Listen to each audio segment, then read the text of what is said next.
saya ingin mendengar nasihat. Saya punya sahabat, saudara, kita punya guru semua, itu Profesor Dr. Kiai Haji Abdus Somad, hafizahullahu ta'ala wara'ah. Jadi banyak tanda-tanda yang tak ada waktu almarhum hidup, sekarang ada.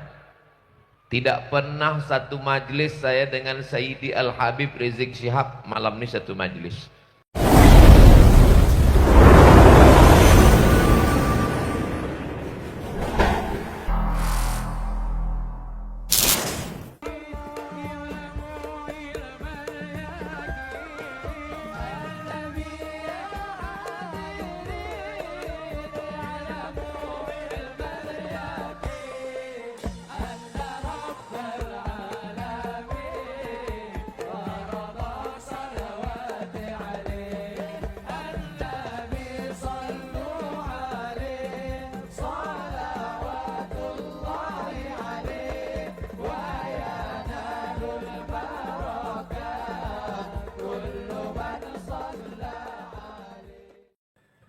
Assalamualaikum warahmatullahi wabarakatuh. Bismillah walhamdulillah wassalatu wassalamu ala rasulillah wa ala alihi wa sahbihi wa mawalah. Amma ba'd, siyadatul habaib asyurafa wa sa'adatul ulama'il fudala wa fadilatul umara'il kurama wa jami'il hadirin wal hadirat al-ahibba'il a'izza rahimakumullah. Fi hadhihi al-munasabati as-sa'idah wa bimithli hadha al-ijtima' al-mubarak la ansa an usiyakum jami'an wa nafsi bi taqwallah wa bi ta'ati Rasulillah sallallahu alaihi wasallam. Wa nas'alullah subhanahu wa ta'ala an yahdiyana ila siratihil mustaqim wa yaj'alana minal muttaqin wa yudkhilana jannatahu jannatan na'im bihaqqi sayyidil mursalin walhamdulillahi rabbil alamin. Taqabbalallahu minna wa minkum fataqabbal ya karim. Ahiba'il kiram, acara demi acara dari semenjak sore tadi sudah sama kita ikuti satu acara yang luar biasa sampai malam hari ini.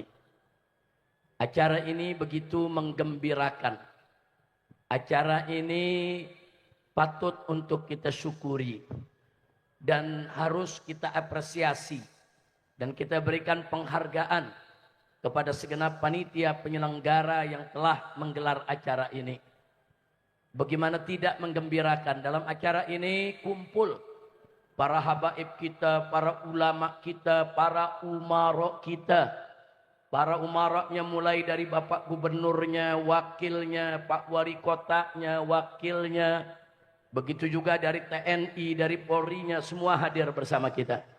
Mudah-mudahan kehadiran beliau-beliau bersama kita ini menjadi bukti kebersamaan kita.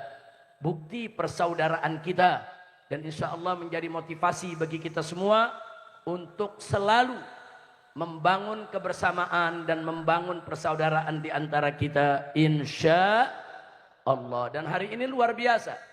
Tadi kita sholat berjamaah, sholat isya diimami oleh Profesor Dr. Said Agil Munawwar, seorang hafizul Quran, saudara.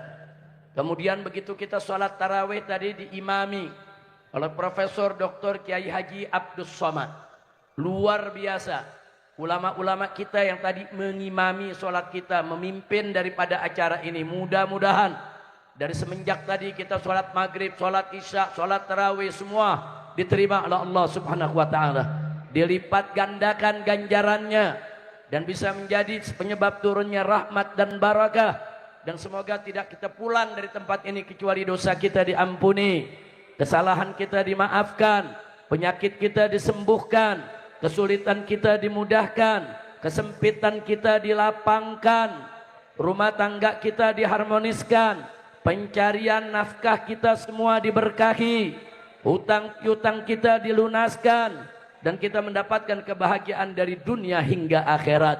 Amin ya rabbal alamin. Nah, sebagaimana sama kita maklumi malam hari ini Setelah acara demi acara kita lalui, akhirnya sampailah kita kepada acara mengingat 40 hari daripada wafatnya orang tua kita, ayahanda kita semua, almarhum wal maghfurullah, yaitu Bapak Kemas Haji Abdul Halim rahimahullahu rahmatan wasi'ah.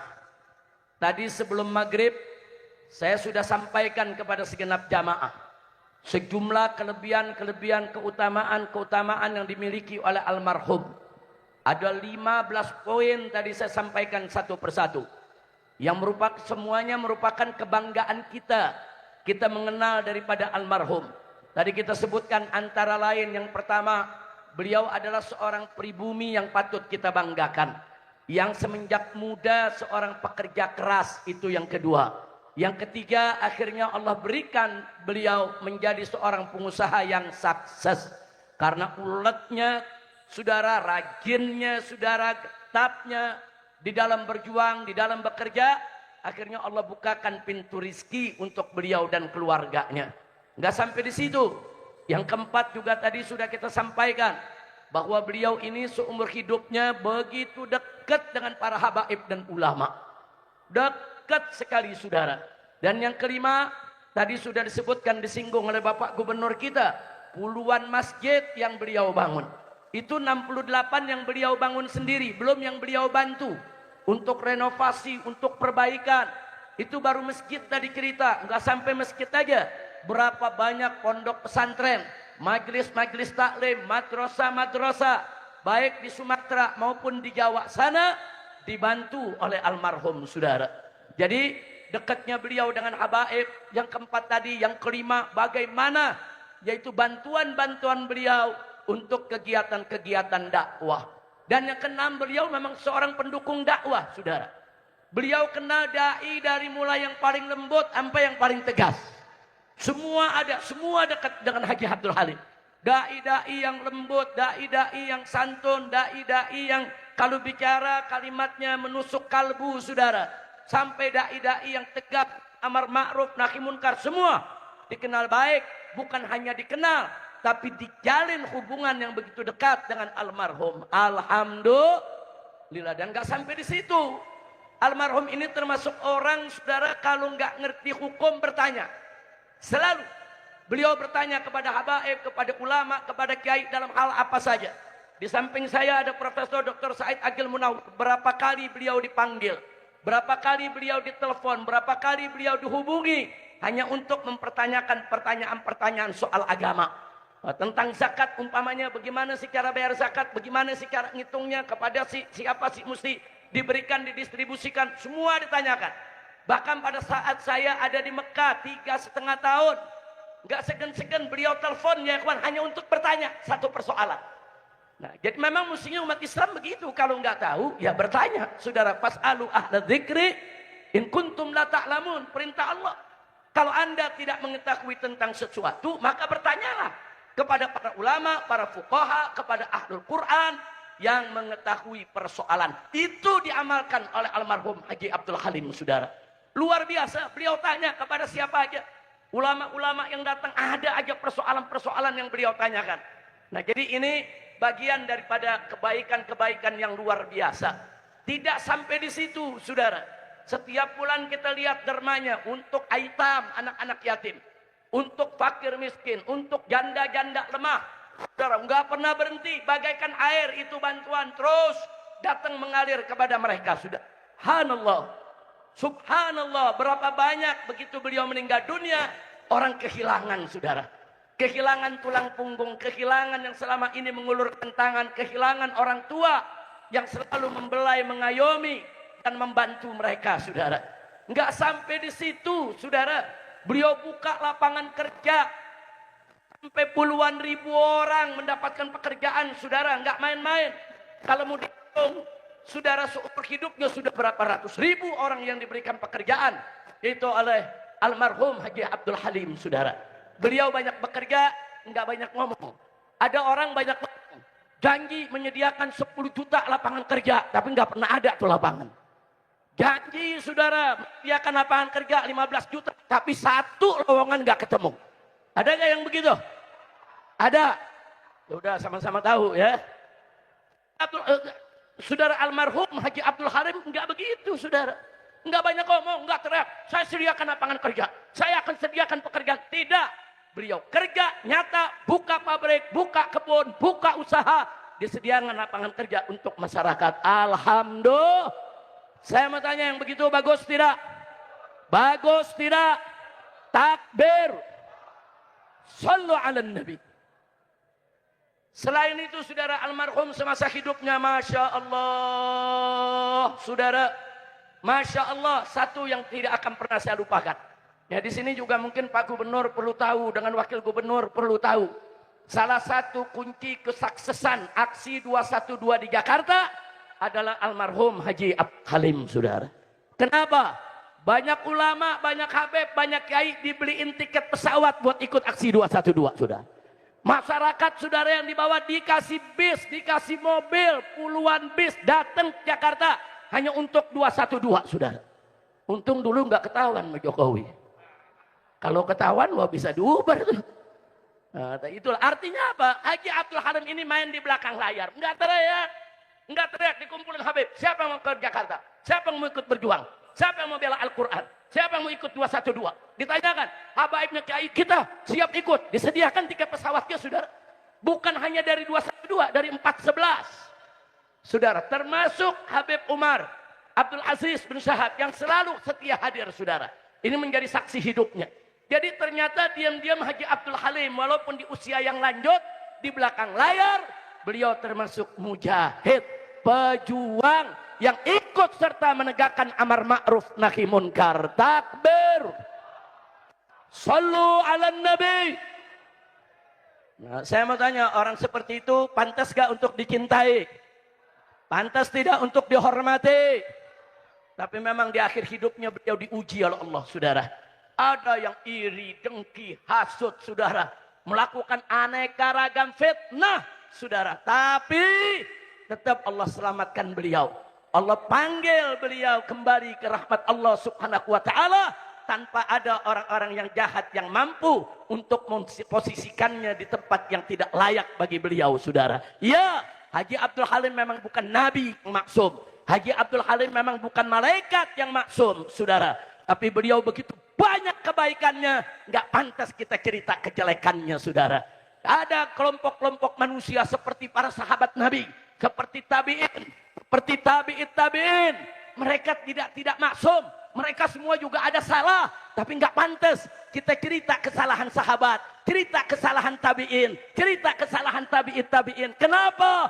Begitu tinggi kedudukan mereka, begitu banyak kebaikan mereka, saudara. Nah ini mestinya kita jadikan prinsip, saudara. Jangan orang punya kebaikan 10.000, satu kesalahan dibuang ke sampah. Enggak begitu hidup, saudara. Enggak begitu hidup, saudara. Berapa banyak kebaikan, saudara, yang dilakukan oleh manusia, tamhur sayyi'at. Dia mampu untuk menghapus segala kejelekan. Nah karena itu sekali lagi Allah sayang kepada Haji Abdul Halim. Haji Abdul Halim akhirnya dipanggil oleh Allah subhanahu wa ta'ala. Dan beliau wafat dalam keadaan mazlum. Dizalimi oleh orang-orang yang jahat. Tentu orang yang menzalimi yang akan mendapatkan balasan. Dan Allah tidak akan diam dari kezaliman, saudara. Begitu saya mau tanya semua yang ada di sini, siap mendoakan Haji Abdul Halim? Siap tetap menghormati beliau? Siap melanjutkan dakwah perjuangannya? Takbir. Sallu ala Nabi. Nah baiklah ya ikhwan. Malam hari ini kita lihat di sini ada Pak Gubernur, ada Pak Wali Kota, ada Kasdam dan lain sebagainya, saudara. Ini indah.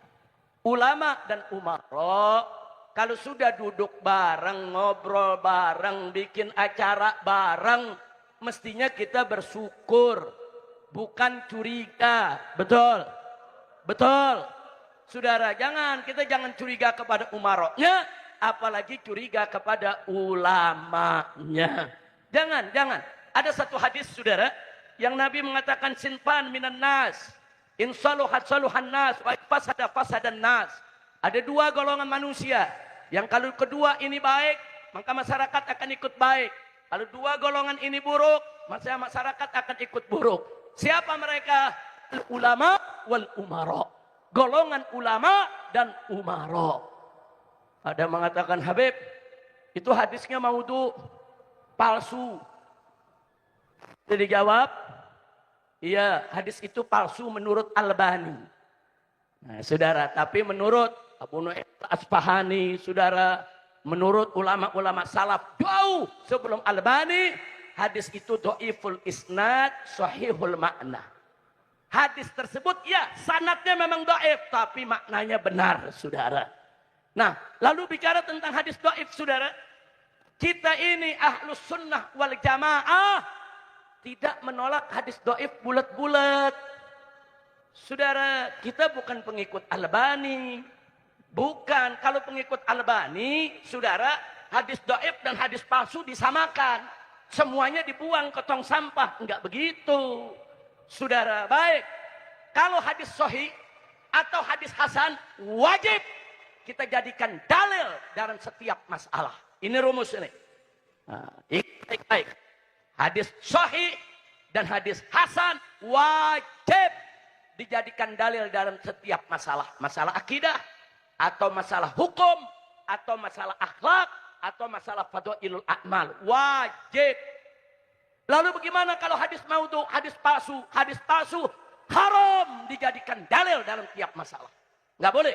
Kalau hadis palsu buang ke tong sampah. Saudara, nggak boleh kita jadikan dalil. Baik dalam akidah maupun hukum, maupun begitu juga dalam soal akhlak. Haram. Pertanyaannya lalu bagaimana hadis dhaif? Saudara, hadis dhaif dibagi-bagi oleh ulama. Ada yang dhaifnya yasir, ada yang mutawassit, ada yang syadid. Ada yang dhaifnya ringan, ada yang dhaifnya sedang, ada yang dhaifnya berat, saudara. Yang dhaifnya ringan dan dhaifnya sedang, saudara, bisa dan boleh diamalkan selama memenuhi sejumlah persyaratan yang sudah ditetapkan, saudara. Seperti apa? Saudara, hadis dhaif tentang targhib wa targhib, saudara, tentang targhib wa targhib. Hadis dhaif untuk dakwah, hadis dhaif untuk memotivasi umat, saudara. Enggak apa-apa. Boleh dipakai, silakan. Saudara, seperti apa hadis dhaif, saudara? Utlubul ilma minal mahdi ilal lahdi, dhaif. Tapi dipakai oleh ulama di mana-mana tempat. Kenapa? Litarghib. Litarghib, untuk mendorong umat akan mereka belajar setiap saat, saudara. Boleh. Hadis dhaif selama tidak berat, selama dia tidak palsu, boleh untuk dijadikan dalil dalam hal-hal fadhailul a'mal, untuk dakwah, untuk taujih, untuk irsyad, untuk raqaiq, saudara, dan lain sebagainya, dan lain sebagainya. Termasuk hadis yang barusan kita bawa, dhaiful isnad, sahihul makna. Ya, ulama semua terima. Memang ada dua golongan manusia, kalau mereka baik, masyarakat akan ikut baik. Kalau duanya jelek, masyarakat akan ikut jelek. Siapa? Al ulama wal umara. Kalau ulamanya baik, umaroknya baik, niscaya masyarakat akan ikut baik, saudara. Kenapa? Karena ulama membimbing masyarakat ke arah kebenaran dan kebaikan dalam urusan agama. Dan umara membimbing masyarakat dalam arah kebenaran dan kebaikan dalam urusan dunianya, saudara. Sehingga masyarakat niscaya akan baik. Tapi kalau sudah umaroknya jelek, ulamanya jelek, umaroknya jahat, ulamanya jahat, kesian, masyarakat akan tersesat, saudara. Na'udzubillah min dalik. Maka itu saya mau tanya nih semua di sini, mau tidak ulamanya baik? Setuju tidak? Mau tidak umaroknya baik? Dukung tidak? Takbir. Maka itu kita ajak, saudara, kalau ulama dan umarok sudah berhubungan baik, kita dorong supaya dua-duanya tidak membuat satu keputusan kecuali yang baik-baik saja. Insya Allah. Baik, sebelum saya akhiri, saudara. Kemarin ada rombongan ulama diundang oleh presiden untuk buka bersama, bincang dengan presiden, diskusi soal Palestina dan lain-lainnya, saudara. Saya diundang, tapi saya tidak bisa hadir karena saya sedang sakit, kurang sehat. Tapi saya kirim, saya punya menantu, yaitu Habib Hanif bin Abdurrahman Al-Attas, saudara. Nah kemudian setelah bertemu dengan presiden, saudara, menjelaskan soal board of peace, menjelaskan soal Palestina, menjelaskan soal keadaan negara dan lain sebagainya dan lain sebagainya. Setelah itu ulama-ulama punya pandangan, ulama-ulama menilai. Ada yang kemudian mendukung, ada juga yang tetap tidak mendukung putusan tersebut. Ada yang sampai saat ini tetap mengkritisi. Enggak apa-apa, saudara. Yang penting presiden sudah mengundang ulama, undang kiai, yang diundang enggak main-main, saudara. Kiai-kiai sepuh, pimpinan pondok-pondok pesantren yang godim, saudara. Enggak main-main, dari Lirboyo, dari Tebu Ireng, saudara. Dari mana-mana ulama-ulama diundang, saudara. Bagus. Saya bersyukur presiden mengundang ulama, mengundang habaib, mengundang kiai, diajak diskusi, memaparkan rencana-rencananya. Ulama mengkritisi. Bagus. Memang mestinya begitu. Kalau perlu tiap bulan diskusi dengan ulama. Betul? Takbir. Cuman kadang-kadang ada bocil-bocil kurang ajar. Tahu bocil ya? Nah, kalau bocil nih bahasa gen Z apa gen alpha nih? Kurang ajar, ulama langsung dimaki-maki, saudara. Apa dia bilang? Ini ulama-ulama kalau udah masuk istana keluar mereka jadi budak hawa nafsu. Mereka semua tersesat. Mereka semua ngejilat. Inna lillahi wa inna ilaihi raji'un. Enggak boleh begitu suudzon. Ada lagi yang lebih kurang ajar. Apa dia bilang? Walaupun sejuta ulama sudah setuju kepada presiden, saya tetap tidak setuju. Kayak lebih hebat dari ulama dia. Enggak tanggung-tanggung dia bilang. Sejuta ulama. Walaupun sudah sepakat, tetap saya tolak. Ente siapa, Cil? Ente siapa? Kalau sudah sejuta ulama sepakat, itu bisa ijma itu, saudara. Ulama enggak mungkin sepakat dalam kesesatan. Satu dua ulama mungkin salah jalan. Tapi semua ulama sepakat dalam maksiat, sepakat dalam sesat, mustahil. Enggak, ulama enggak bakal sepakat dalam kesesatan. Kalau ada kesesatan yang disodorkan oleh segelintir ulama, pasti ulama-ulama yang hak akan bicara. Ulama-ulama yang hak akan mengkritisinya, saudara. Jadi jangan mukul rata. Ente siapa? Viral, saudara, di medsos. Walaupun sejuta ulama sepakat, saya tetap tidak setuju. Lu siapa? Bocil. Suruh ngaji dulu, nggak boleh begitu. Dia nggak setuju dengan pendapat ulama, silakan. Dia nggak mau ikut pendapat ulama, silakan. Tapi jangan terus menggeneralisir semua ulama, nggak benar. Nggak boleh juga langsung melepas diri. Sejuta ulama sepakat, saya tetap tidak setuju. Nah, kenapa ini saya sampaikan? Ini bahasa-bahasa begini bahaya. Karena banyak anak-anak kita sekarang ini, Pak, Bu, maaf ya. Nih Bapak, Ibu, maaf. Dulu kami kalau belajar termasuk Kiai Haji Abdus Somad, kita punya guru, kita punya syekh, kita punya dosen. Tapi sekarang ini anak-anak muda kita belajarnya sama syekh Google. Ada lagi syekh AI. Ada lagi syekh Grok. Ada lagi syekh apa lagi tuh? ChatGPT. Ya Allah, bukan nggak boleh buka AI, bukan. Bukan nggak boleh memanfaatkan Google, bukan. Tapi kalau mau belajar agama, wajib ada syekh, wajib ada guru, wajib nuntut ilmu ke ulama. Kira-kira jelas tidak? Paham tidak? Tapi kalau gurunya ke Google, ke AI, ya begitu hasilnya. Walaupun sejuta ulama sepakat, saya tetap tolak. Pala lu menyan. Ini akibat bergurunya sama Google, sama AI. Jangan, saudara. Jangan. Presiden panggil ulama, bagus. Ulama diskusi dengan presiden, bagus tidak? Bagus. Nah, soal nanti ada ulama yang setuju, nggak setuju, nggak apa-apa. Biarkan kita hidup dinamis, saudara. Islam ini nggak kaku. Kira-kira jelas tidak? Paham tidak? Nah, sekarang saya mau tanya nih, kalau ulama dipanggil presiden, diskusi, saya mau tanya, jelek apa bagus? Jelek apa bagus? Jelek apa bagus? Nah, kalau ulama diundang presiden, nggak boleh datang. Nggak boleh dekat sama presiden. Ya nanti kalau ulama nggak boleh dekat sama presiden, nanti yang peluk presiden mafia.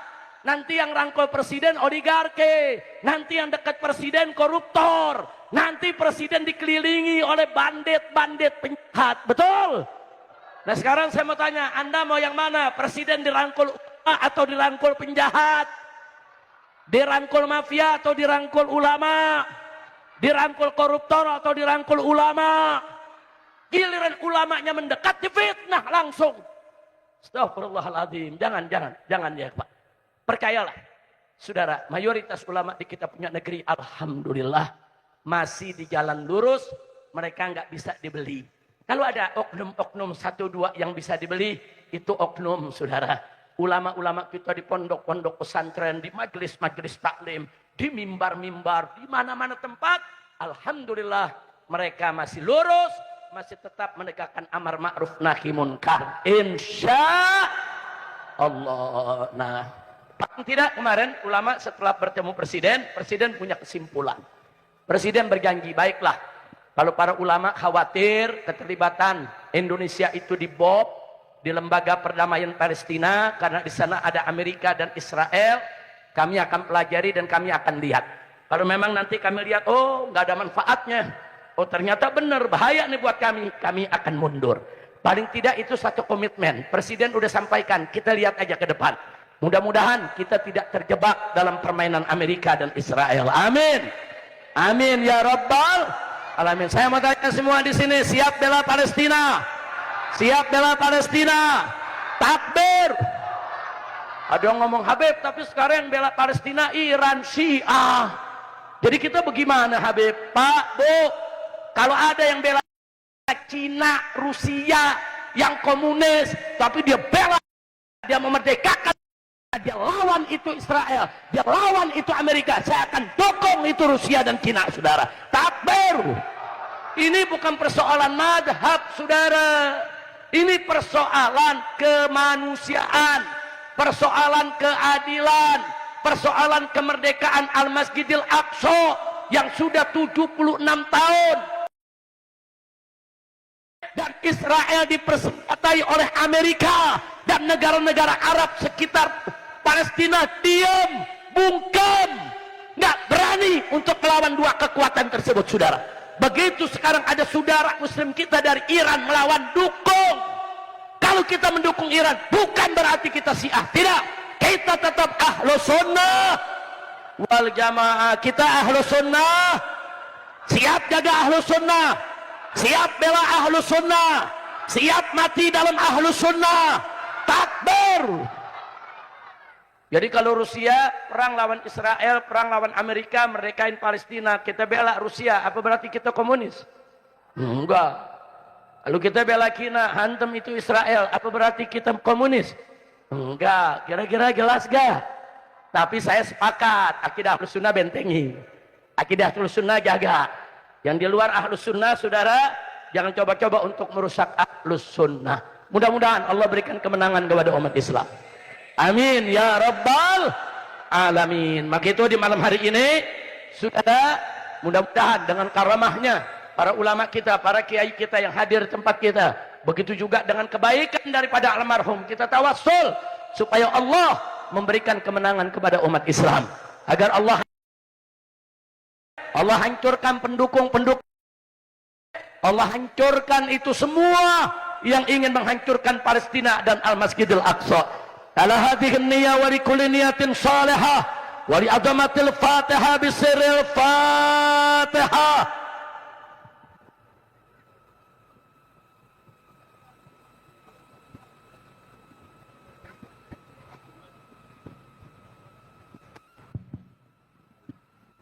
Amin. Taqabbalallahu minna wa minkum taqabbal ya karim. Yang terakhir, saudara, ini hanya sekedar mengingatkan kita semua.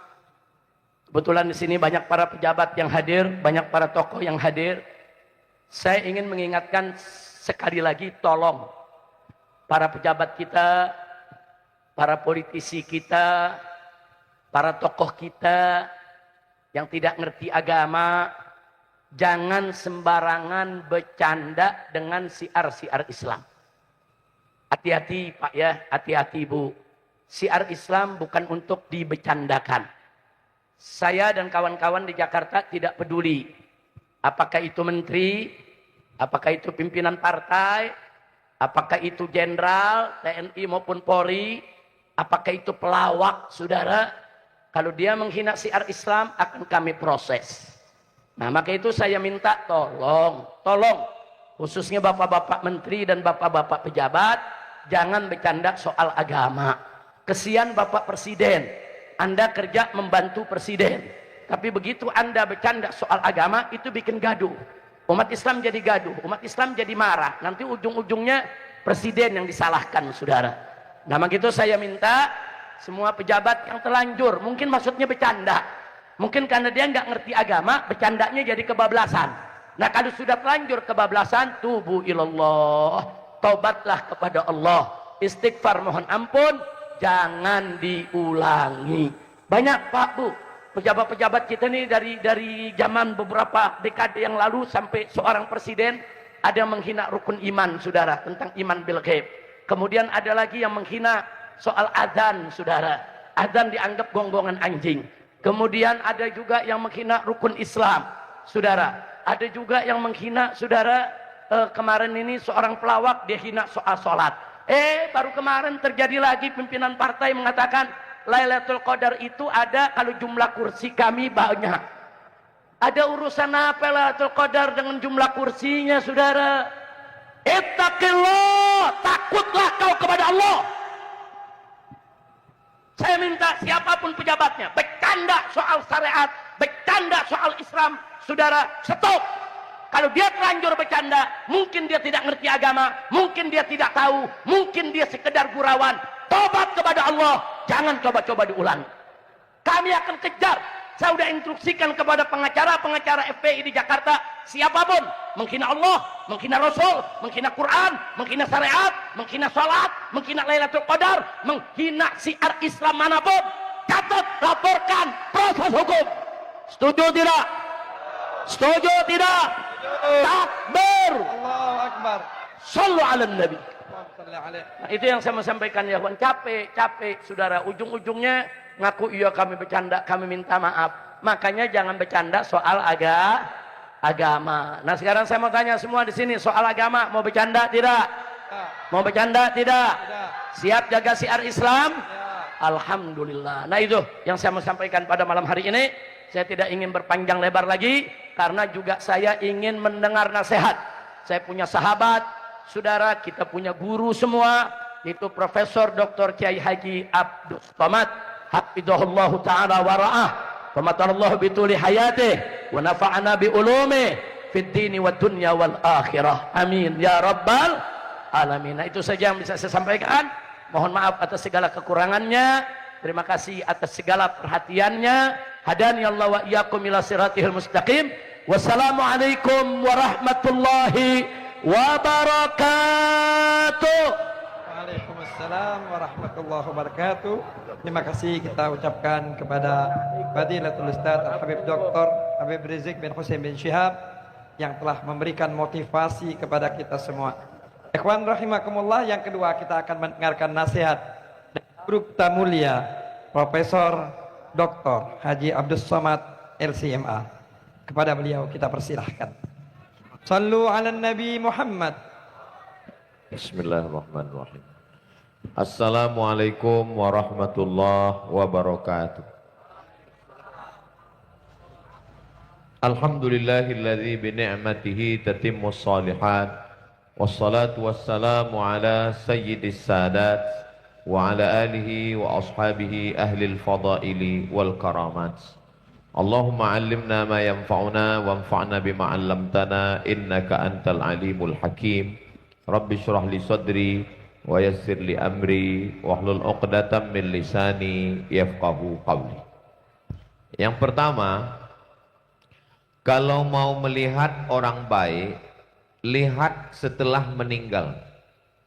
Karena banyak orang waktu hidupnya baik, tapi setelah meninggalnya menjadi jelek. Kalau kaedah ini kita pakai pada Abah Haji Kemas Abdul Halim, waktu beliau masih hidup, biasanya dulu beberapa kali haul almarhumah ibu beliau kita di dalam. Dan pejabat rasanya cuman yang hadir itu Gubernur Sumatera Selatan. Tidak pernah ada sampai 2 gubernur datang kecuali setelah beliau meninggal. Dan sepanjang acara haul almarhumah ibunda beliau, tidak pernah saya satu majelis dengan Sayyidi Al-Habib Rizik Syihab. Jadi menurut hemat saya, tanda-tanda kaedah itu kalau orang sudah meninggal, orang lebih ramai, orang lebih banyak berkumpul, maka insya Allah kehadiran kita malam ini menunjukkan Abah Haji Abdul Halim adalah orang baik insya Allah. Malam ini hadir Bapak Wali Kota, Bapak Gubernur, Wakil Gubernur yang hampir jadi imam tadi. Kata Pak Gubernur, Bapak Kasdam mewakili Panglima. Kalau Tuan pergi ke kali jangan lupa petik delima. Kalau selalu mewakili lama-lama jadi Panglima.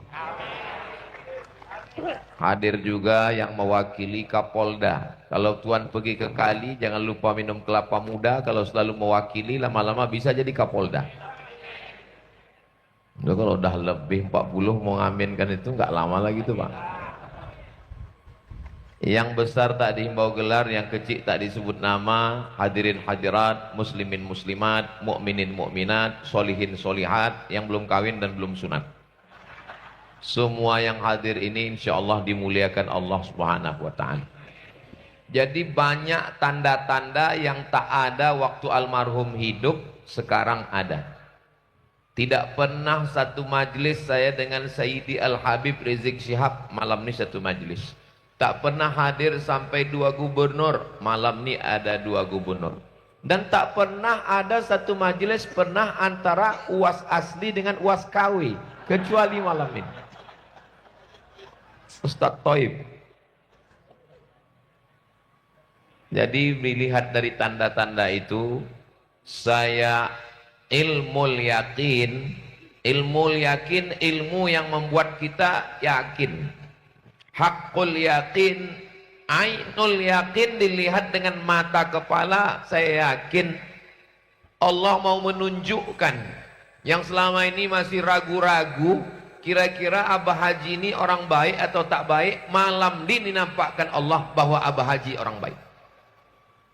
Mudah-mudahan ini bagi yang ragu-ragu, yang goyang-goyang, yang bimbang-bimbang, bukti malam ini beliau sudah selesai, tinggal lagi kita.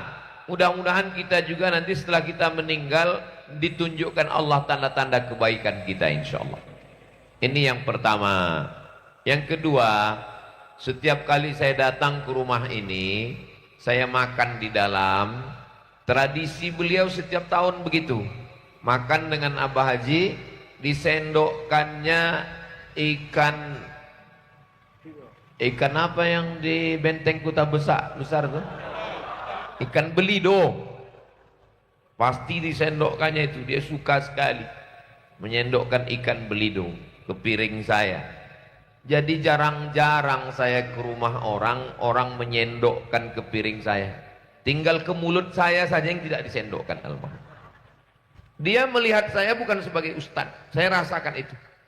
Dia tidak melihat saya sebagai seorang Ustadz Abdul Somad.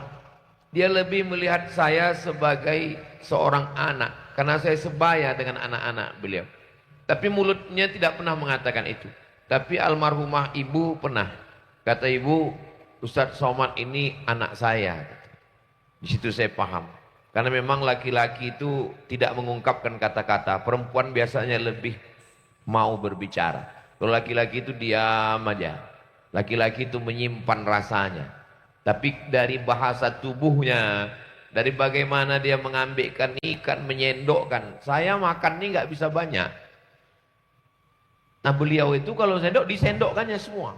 Jadi kalau saya makan dekat beliau itu berpikir saya, cemanalah menghabiskannya ini.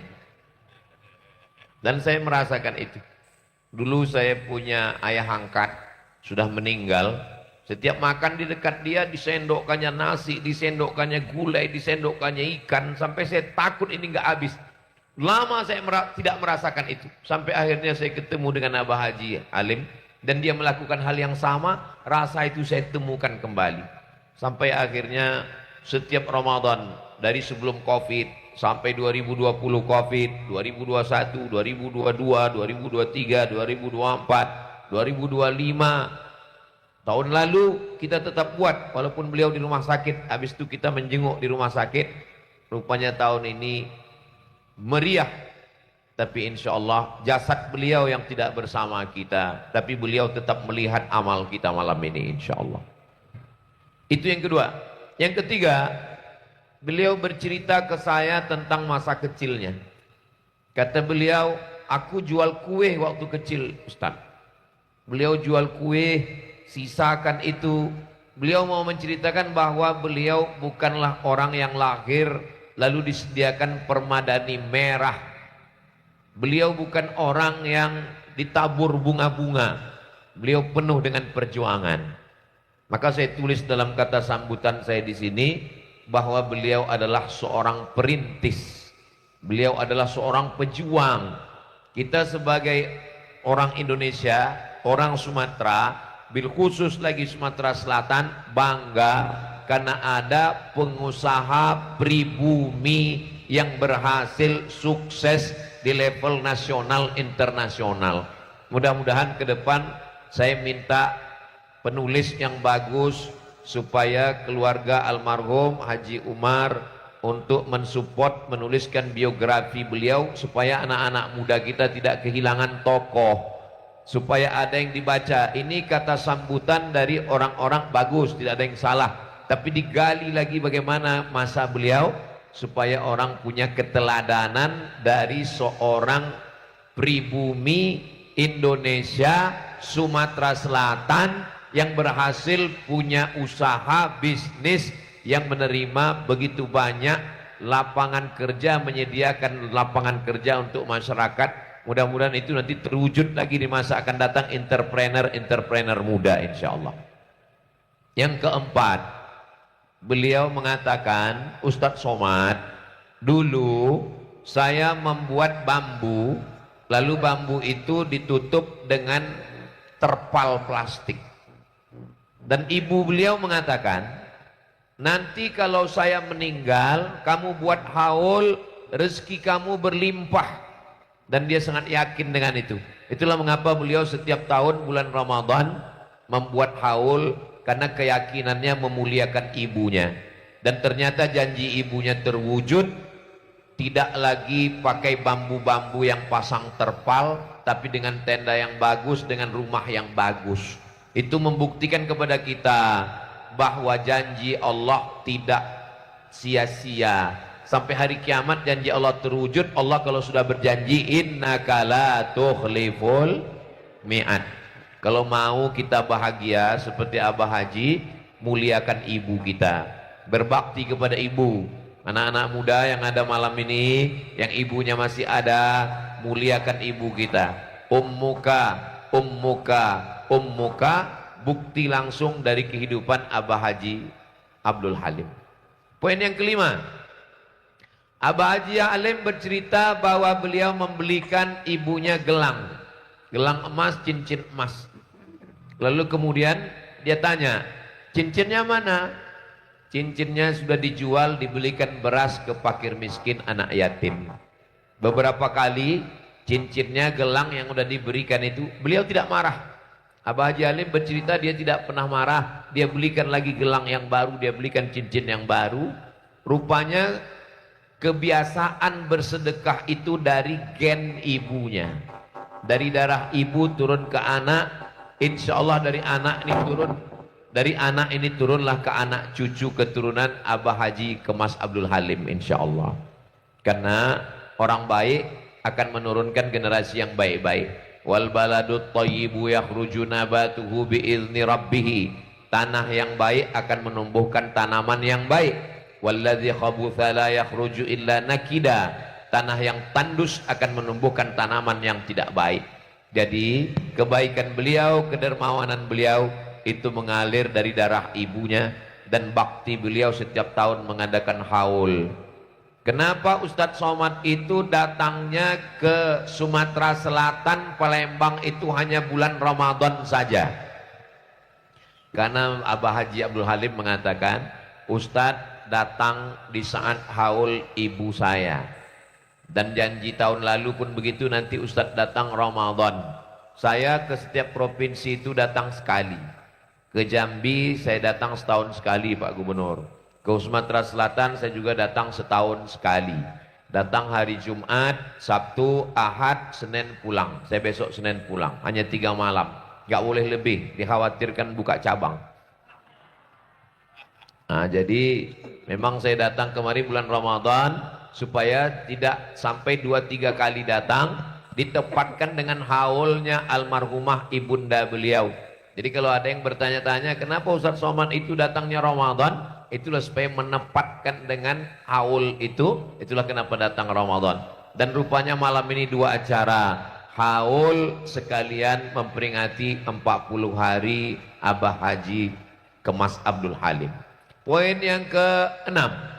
Yang ke-6 adalah beliau bercerita ke saya. Ustaz Somad, ya, anak saya suruh buka rumah makan. Laris Ustaz.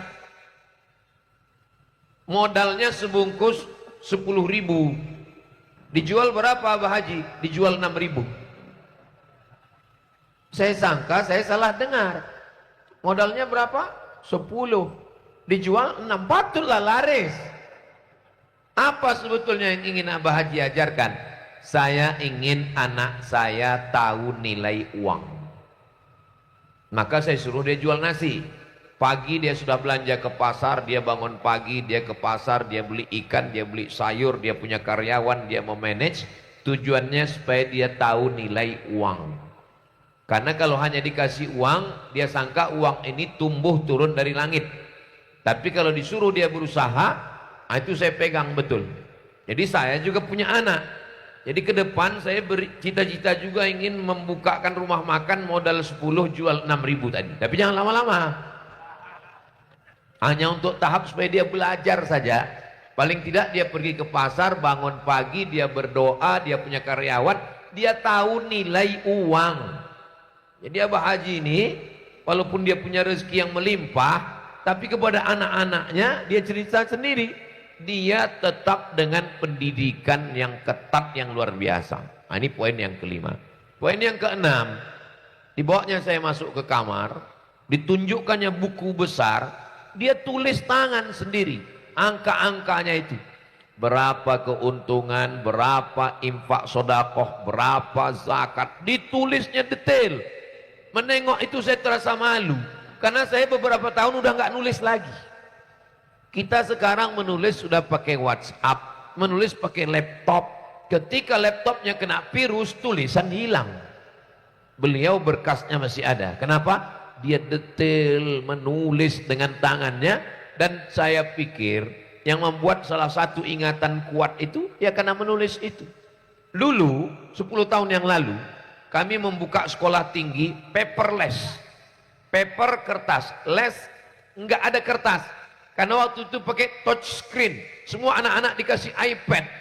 Ternyata sekarang di Eropa tidak boleh lagi anak sekolah pakai iPad, mesti balik ke kertas.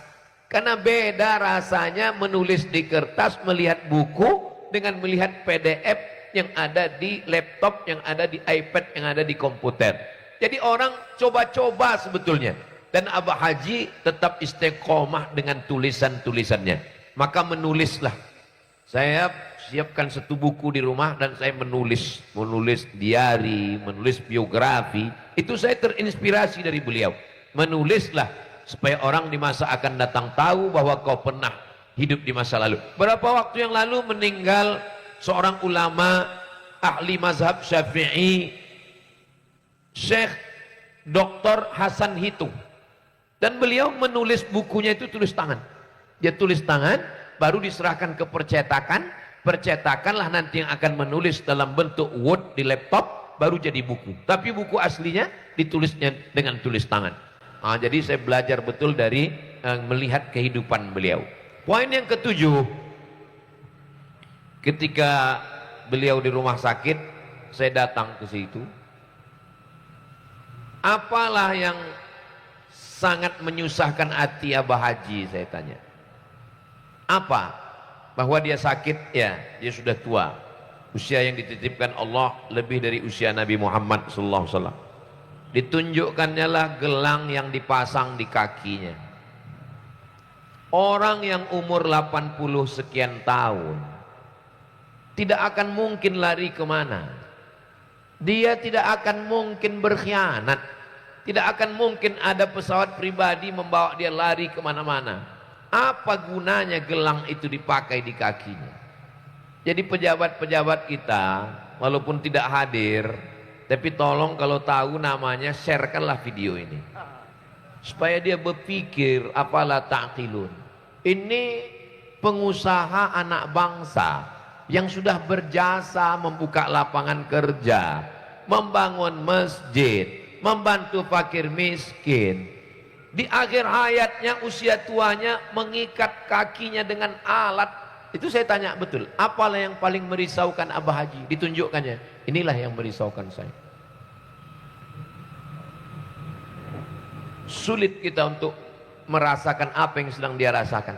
Saya pikir itu, lama saya renungkan. Andai saya tua umur 80, saya sudah berjasa untuk anak bangsa, saya sudah berbuat baik, tiba-tiba diperlakukan seperti itu sangat menyakitkan. Saya hanya diam mendengar. Saya tahu beliau bercerita itu dia tidak minta solusi, karena dia pun tahu bahwa saya lemah, saya tidak bisa saya menolong beliau. Saya bukan pejabat, saya bukan TNI, saya bukan tentara, saya bukan polisi, saya bukan hakim, saya bukan pengusaha. Tapi dia bercerita itu, saya pikir dengan bercerita itu, setelah itu pikiran dia plong, lepas. Dia sudah bercerita ke saya, bercerita tentang saya sudah buat ini Ustaz, saya sudah buat ini, tapi saya diperlakukan seperti ini. Saya husnuzan, ma yusibul mu'min min nasabin wala wasabin wala saqamin wala syaukin yashtakuha. Susah hati, gundah gulana, duri yang menusuk tapak kaki, illa kafarallahu anhu biha sayyi'atuh. Insyaallah itu menghapus dosa-dosa Abah Haji, insyaallah. Pahala beliau mengalir banyak, berapa santri, berapa pondok pesantren, setiap dai, ustadz-ustadz yang meninggal dunia sampai anaknya diperhatikan, dikirimkannya itu detail tulisannya, ada semua, kain sarung, baju, dikirimkannya semua. Kalaupun ada dosanya sedikit, maka kalau ada orang yang sakit, sesungguhnya apa kata Nabi, hatta tamshi alal ardi ma kanat alaihi khati'ah. Ada orang-orang yang baik itu senantiasa diberikan Allah kesakitan, kesulitan, kesusahan, kepayahan, supaya dia berjalan di atas muka bumi tak ada dosanya sedikit pun. Dan insya Allah Allah mengampunkan segala silap salah Abah Haji ke Mas Abdul Halim, insya Allah. Poin yang ke-8, bahwa beliau mengatakan kepada saya, Ustadz Abdul Somad, apakah yang kulakukan ini salah? Saya sudah sedekah Ustaz, saya sudah membangun masjid Ustaz, saya sudah buat ini Ustaz. Ya Pak Haji, kenapa saya masih dikerjai orang? Kenapa usaha saya masih diganggu orang? Apa salah saya? Ini pertanyaan Abah Haji ini dan nggak ada dalam kitab fikih. Lama saya mencoba merenung, akhirnya saya menemukan jawaban, saya jawab saat itu. Abah Haji diuji Allah dengan umur Abah Haji lulus. Karena umur Abah Haji digunakan untuk buat baik. Ya Pak Ustaz. Abah Haji diuji Allah dengan harta, Abah Haji lulus. Abah Haji tidak mencuri, Abah Haji tidak buat maksiat, maka ibadah harta Abah Haji lulus. Tapi ada satu ibadah yang Allah kasih ke Abah Haji. Ibadah apa itu Pak Ustaz? Ibadah sabar menerima ketetapan Allah. Sesungguhnya yang sedang Abah Haji rasakan itu adalah ujian dari Allah. Ujian umur lulus, ujian anak lulus, ujian keluarga lulus, ujian harta lulus. Abah Haji sedang diuji dengan ujian sabar. Dan Abah Haji jangan lupa, ujian sabar itu balasannya innama yuwaffas sabiruna ajrahum bighairi hisab. Balasannya tidak bisa dihitung Abah Haji. Dan dia mengangguk mendengar, oh berarti ini ujian untuk saya ya Ustaz. Iya Abah Haji. Kalau Abah Haji lulus, insya Allah balasannya surga Jannatul Firdaus untuk Abah Haji. Saya jawabkan begitu kepada beliau, saya ceritakan malam ini. Poin yang ke-9, saya tidak pernah berani untuk maju ke depan menjadi imam, berceramah kalau ada orang hafal Quran. Tiba-tiba Abah Haji meminta saya jadi imam, bukan di depan orang hafal Quran. Dikumpulkan di dunia ini orang hafal Quran, dan dialah dewan jurinya di Makkah Al-Mukarramah. Namanya Profesor Dr. Kiai Haji Sayyid Agil Munawar.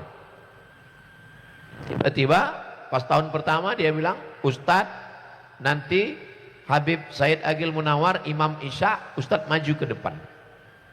Saya bilang nggak bisa Abah Haji, pokoknya Ustadz maju. Saya izin kepada Prof. Habib, izinkan saya maju disuruh Abah, silakan maju ke depan. Di tahun pertama.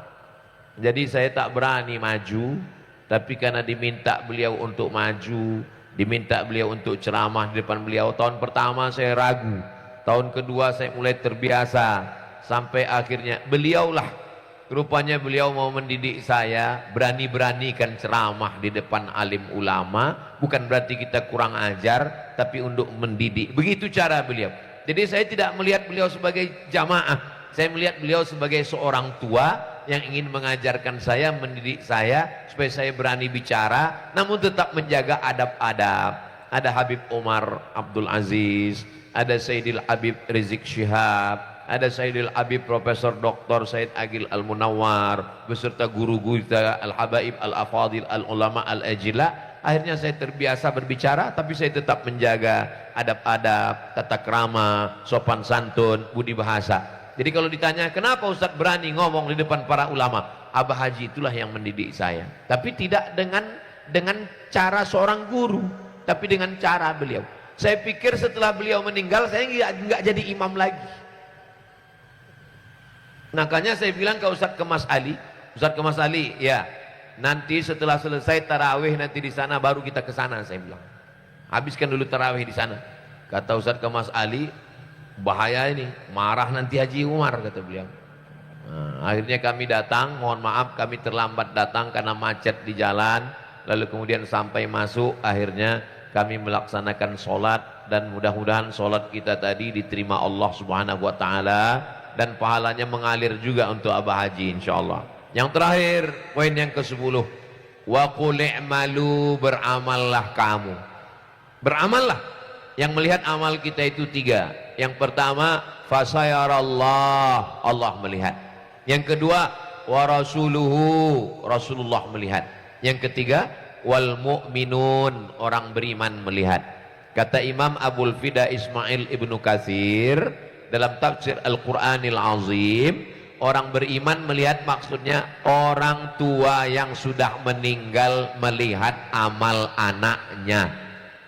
Abah Haji ke Mas Abdul Alim malam ini melihat amal anak-anaknya yang melaksanakan acara ini seperti orang menonton live streaming. Mudah-mudahan anak cucu menantu Abah Haji Abdul Alim semuanya baik-baik, soleh solihah, dipelihara Allah istiqomah dalam iman dan Islam. Amalnya ditonton, dilihat, diperhatikan seperti kita menonton TV secara live langsung. Wa qul i'malu, beramallah, fasayarallah, Allah yang akan melihat, wa rasuluhu, Rasulullah, wal mu'minun, orang beriman. Orang yang sudah meninggal sebut baik-baiknya saja. Uzkuru mahasina mautakum, orang meninggal sebut yang baik-baik. Adapun yang tak baik, tak usah kita sebut, karena manusia ini tak ada gading yang tak retak, tak ada tebu yang tak bebongkol. Segemuk-gemuknya ikan ada tulangnya, sekurus-kurusnya ikan ada dagingnya. Sejelek-jeleknya orang ada baiknya, sebaik-baiknya orang ada buruknya. Kalau kawan kita itu baik terus, berarti dia malaikat. Kalau kawan kita itu jahat terus, berarti dia setan. Kawan saya setengah setan Pak Ustadz, dia manusia berarti. Nah, jadi tutupi aibnya, lupakan kebaikan diri kita, ingat-ingat kesalahan kita. Lupakan kesalahan orang, ingat-ingat kebaikan dirinya. Mudah-mudahan kita dijaga, dipelihara Allah Subhanahu wa taala. Tadi saya mulai jam setengah 10 kurang 5, sekarang sudah jam 5 lewat 5, 30 menit sesuai dengan botolnya 300 ml. Itulah yang dapat saya sampaikan. Terima kasih segala perhatian, mohon maaf segala kesilapan dan kekhilafan. Ingat, kita malam ini dikumpulkan orang yang sudah meninggal. Berapa banyak orang hidup mau mengumpulkan orang nggak bisa. Tapi ada orang sudah meninggal bisa mengumpulkan orang hidup. Itulah dia Abah Haji Kemas Abdul Halim. Mudah-mudahan Allah membalas segala kebaikannya. Dan keluarganya diberikan kesabaran, ketabahan, kekuatan menjaga nama baik beliau. Kami, saya semuanya dari hati yang paling dalam melihat Abah Haji Halim sebagai orang tua, melihat beliau sebagai orang baik. Saya bersaksi demi Allah, Abah Haji Kemas Abdul Halim adalah orang baik. Terima kasih atas segala perhatian, mohon maaf segala kesilapan. Saya tutup dengan pantun penutup, menangkap puyuh di Bukit Selasih. Thank you dan terima kasih. Wassalamualaikum warahmatullahi wabarakatuh.